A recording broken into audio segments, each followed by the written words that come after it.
방사성 요오드 치료 안내. 안녕하십니까? 본 영상물은 방사성 요오드 치료의 개념과 목적, 절차와 주의사항 등에 대해 설명드리기 위해 제작되었습니다. 이어지는 내용을 참고하셔서 안전하고 효과적인 치료가 이루어질 수 있도록 협조해 주시기 바랍니다. 치료의 목적과 효과. 초기의 갑상선암은 수술로 암세포를 모두 제거할 수 있지만 진행된 갑상선암을 치료하기 위해서는 몸속에 남아있는 암세포를 제거할 수 있는 추가적인 치료가 필요합니다. 갑상선은 음식물에 포함된 요오드를 흡수하여 갑상선 호르몬을 생산하는 장기인데, 갑상선암 중에서 비교적 분화가 잘 된 여포암과 유도암은 요오드를 흡수하는 갑상선 세포의 특성을 유지하고 있습니다. 방사성 옥소 치료라고도 불리는 방사성 요오드 치료는 이처럼 요오드를 흡수하는 갑상선 세포의 특성을 이용 방사선이 방출되는 방사성 요오드를 환자의 몸속으로 투여하여 갑상선 조직이나 갑상선 암세포에 흡수되게 함으로써 수술 후 몸속에 남아있는 갑상선암이나 재발한 갑상선암을 방사선으로 파괴하는 방법입니다. 방사성 요오드 치료의 과정 자체는 방사성 요오드가 들어있는 알약을 복용하는 것으로 간단히 끝납니다.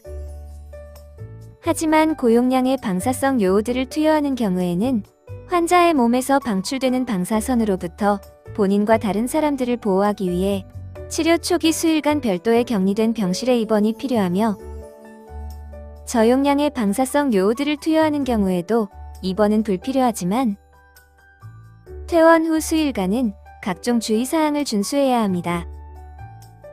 치료 전 준비사항. 갑상선 호르몬제 중단.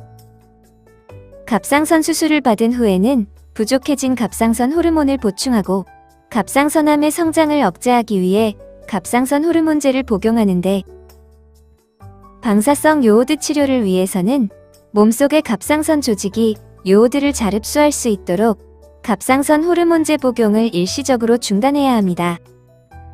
호르몬제 복용을 중단하는 일반적인 방법은 치료 4주 전부터 평소 복용하던 호르몬제를 작용기간이 짧은 호르몬제로 바꾸어 복용하다가 검사 2주 전부터는 호르몬제 복용을 완전히 중지하는 것인데, 구체적인 방법은 환자에 따라 달라질 수 있으므로 의료진의 안내에 따라 주십시오. 저요오드 시기.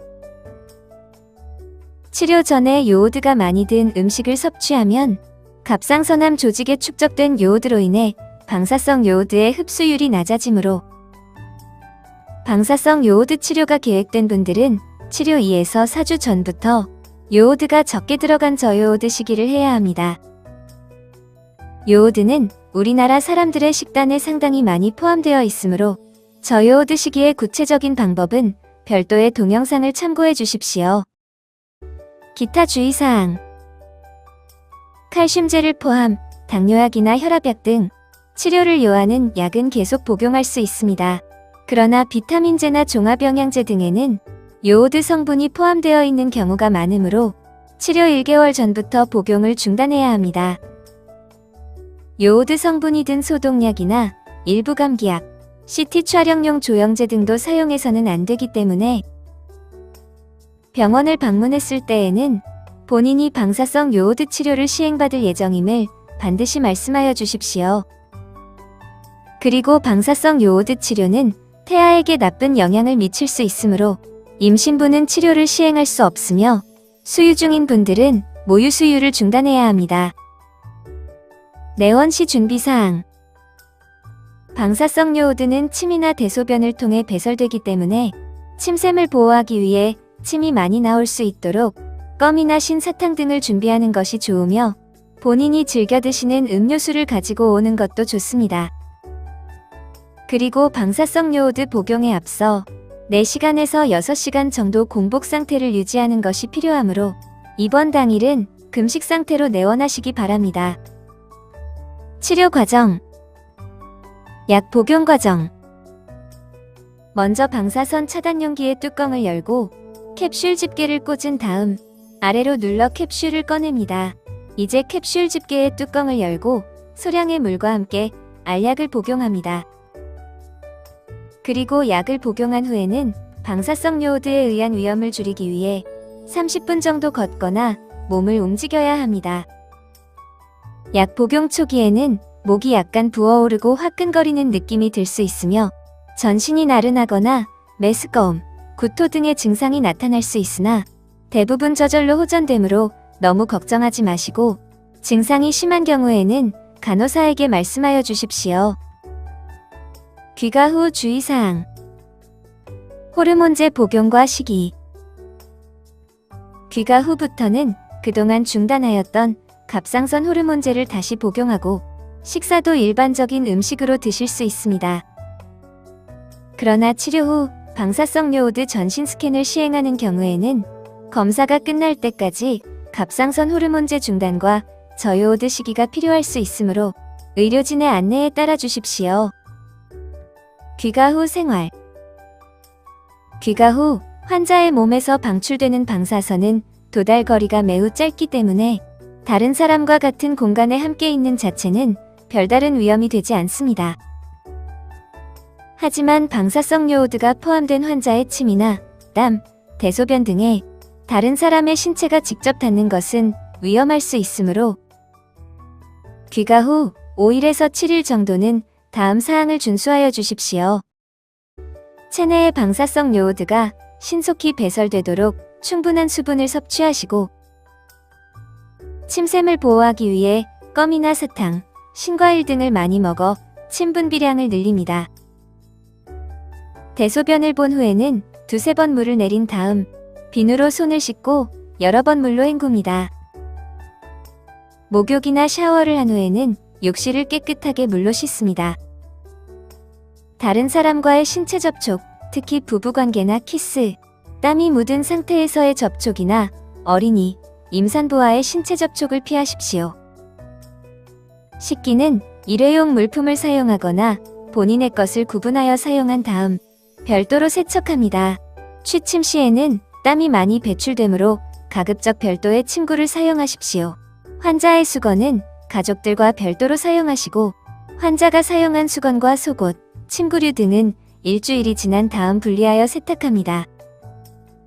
기타 주의사항. 방사성 요오드는 모유를 통해 분비되므로 모유 수유는 완전히 중단해야 하며 수유를 다시 시작하는 시기는 의료진과 상의하여 결정하시고 임신 계획이 있는 분들도 의료진과 안전한 임신 가능 시기를 상의하시기 바랍니다. 치료의 합병증과 부작용. 호르몬제 복용 중지로 인한 부작용. 갑상선 호르몬제의 복용을 장기간 중지함으로 인해 몸속의 갑상선 호르몬이 부족해져서 피로나 식욕 부진, 변비, 추위를 잘 타는 증상 등 갑상선 기능 저하증에 해당하는 증상들이 나타날 수 있습니다. 방사성 요오드로 인한 문제. 초기 부작용. 약 복용 초기에 방사선에 의한 위험이 발생, 구역이나 구토가 나타날 수 있으며 환자에 따라서는 체내에서 방출되는 방사선에 의해 피로감이나 두통, 메스꺼움, 목이 붓고 화끈거리는 증상 등이 느껴질 수 있습니다. 그리고 침샘에 축적된 방사성 요오드로 인해 침샘에 염증이 발생할 수 있으며 고용량 방사성 요오드 치료를 반복해서 받을 경우에는 침 분비가 감소하여 충치 발생이 증가할 수 있습니다. 한편 일부 환자에서는 방사성 요오드에 의해 적혈구, 백혈구, 혈소판 등을 만들어내는 골수의 조혈 기능이 손상되어 빈혈이나 면역력 저하, 혈소판 감소 등이 나타날 수 있는데 이러한 골수 억제는 대부분 일시적으로 나타났다가 호전됩니다. 후기 합병증. 매우 드물지만 일부 환자에서는 방사선 노출로 인해 다른 암이 발생하거나 생식 기능 저하, 폐섬유증 등이 나타날 수 있습니다. 치료를 시행하지 않을 경우 및 다른 치료 방법. 초기의 갑상선암은 수술로 절제할 수 있지만 진행된 갑상선암을 치료하기 위해서는 몸속에 남아있는 암세포를 제거할 수 있는 추가적인 치료가 필요합니다.